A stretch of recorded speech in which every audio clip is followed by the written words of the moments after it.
Loot drops in Path of Exile 2 are not targeted for whatever class that you're playing, which means that if you're playing as a ranger, for example, even though you may be hoping for a bow, a quiver, or some light armor to drop, chances are that you're going to be finding a lot of wands, great hammers, quarterstaves, and heavy armor that you won't have the strength or intelligence to use. This is why trading with other players is so valuable. Players that are in need of gear for their class can find it from other players, and people that are looking to offload items that are of no worth to them can get more than just a few shards of an orb. Here's how trading works from both sides.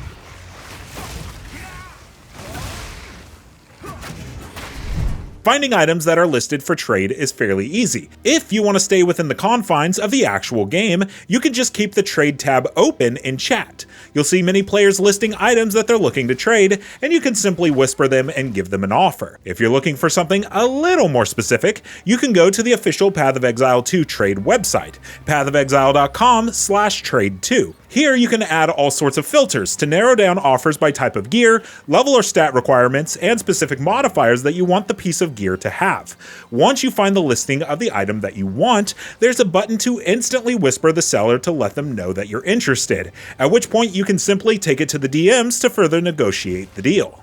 Once the trade is set, you'll need to either join their party or invite them to yours. Click this button on the top left of their portrait to teleport into their instance, and then right-click the portrait to select trade.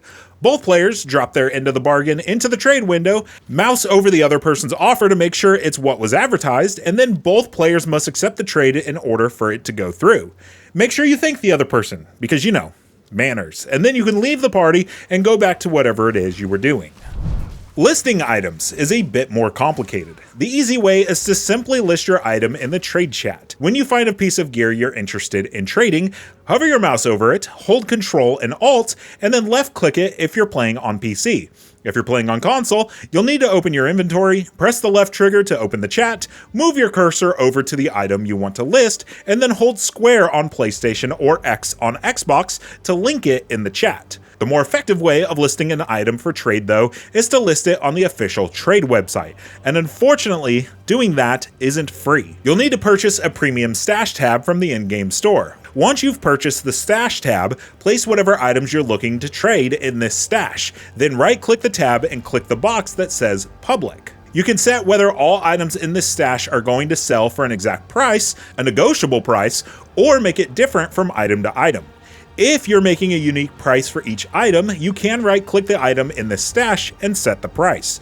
Note that you can also use decimals, so if you want to list something for the price of a fraction of the worth of one exalted orb, you can set the price as something like 0.2 exalted orbs, and then negotiate with the other person as to what you believe would be worth that much.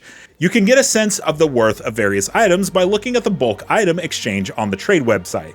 Let's say you want to see how many regal orbs are worth one exalted orb. You could say that you're looking for an exalted orb and that you have regal orbs, and then hit search to see what other people are listing as the price. And finally, a couple of words of caution when using the trade site. First, some types of gear simply won't roll within certain affixes you might be looking for. Gloves, for example, will never increase your movement speed. Check PoE2DB.tw to see what affixes can roll on what types of gear. Also, make extra sure that you're paying attention to the requirements of an item so you don't trade for something that you can't use for a while. And that is a guide on how to trade in Path of Exile 2. It's something you should really participate in, as it's by far the best way to get valuable orbs for items you can't make use of, and also fill the gaps in your build with rare items that have modifiers you're actually looking for.